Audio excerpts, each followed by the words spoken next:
In the quiet halls of the diplomatic ship Unity's Promise, lights shimmered a soft blue. The Terran ambassador's quarters were located in the forward section, shielded from gravity shifts and cosmic interference. It was there, beneath the transparent dome of starlight, that Lieutenant Marcus Kellen stood heart pounding louder than any battle he'd ever fought.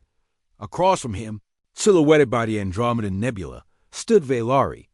She wasn't human, not in the way the galaxy understood it. Her people, the Yushalari, were known for their intellect, their grace, and their unnerving ability to sense emotional truths.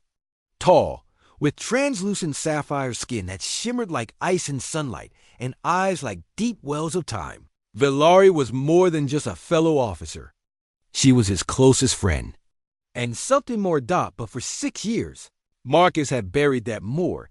He had fought beside her during the siege of Droz Prime, argued interstellar ethics with her during long orbital nights, and even saved her from a collapsing reactor core on Ganymede Theta. And through all of it, he had said nothing until now. Velari turned her head slightly, her long silver tendrils shifting like liquid metal as her gaze fell softly upon him. "You called me here urgently. Marcus, what troubles you?" He swallowed hard. Courage was easy when facing plasma fire. This was something else. "I've loved you for years," he said, the words quiet yet defiant. Like the first wind before a storm, there was silence, a heavy, crushing silence. Her eyes widened, not with horror, not with anger, but something unreadable. The shimmer in her pupils changed frequency, and he noticed her chest rise and fall in rapid motion, almost human-like. "You love me?" she asked, as if testing the meaning of the word on her tongue. He nodded. "I tried to hide it. Protocol. Species boundaries, galactic law, take your pick. But I couldn't anymore." Velari stepped forward, each movement ethereal. For a moment, Marcus feared rejection. Not verbal Yushalari didn't lie, but something worse, distant politeness, a carefully worded dismissal, a return to professional boundaries that would tear him apart from the inside. Instead, she did something no human or Yushalari would have expected. She touched his face, not just a fleeting brush. It was a full connection, a gesture sacred in her culture, reserved for soul-bonded partners. "You fool," she whispered. "You were not alone." His breath caught. "What?" "I have known," she said softly. "Felt it, but your species guards emotion like a weapon. I thought your silence was rejection." "No," he said hoarsely. "God, no. For my kind," she continued, "to feel is not weakness, but risk. Loving a human one from a species that burns through galaxies like wildfire was dangerous. But I did." He blinked. "You did, past tense." A playful gleam lit her eyes. "Still do, Marcus Kellen. I just never thought you'd admit it." They laughed then awkwardly, joyously. The tension cracked like glass under sunlight, shattering into something warm and real. And then came the knock.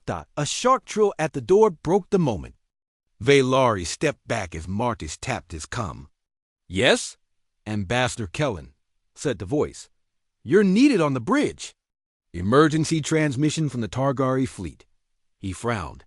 "Understood." Velari's expression turned serious. "The Targari don't send emergencies unless someone's dying or conquering." Moments later, they arrived on the command deck. The screen showed a grim sight, a Targari warship, the bloodthirst sovereign, burning in orbit of a human colony. Civilians were being evacuated, but thousands were trapped. Marcus clenched his fists. "Those bastards!" The fleet admiral turned to him. "We need a response."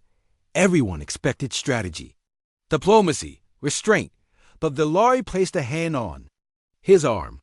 "Let them see what love defends."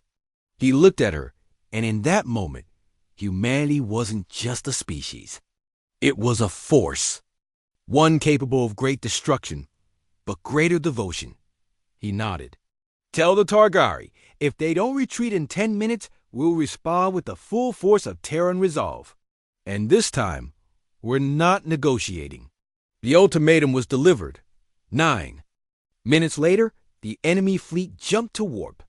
They had heard stories of Earth's fury, of humanity's wrath when the things they loved were threatened. Now, they believed them. Back in the observation dome, as stars swam silently past, Marcus and Velari stood side by side. "You know," he said, "this isn't going to be easy." "Nothing worth keeping ever is," she replied, resting her forehead gently against his. For the first time, the stars didn't seem so cold.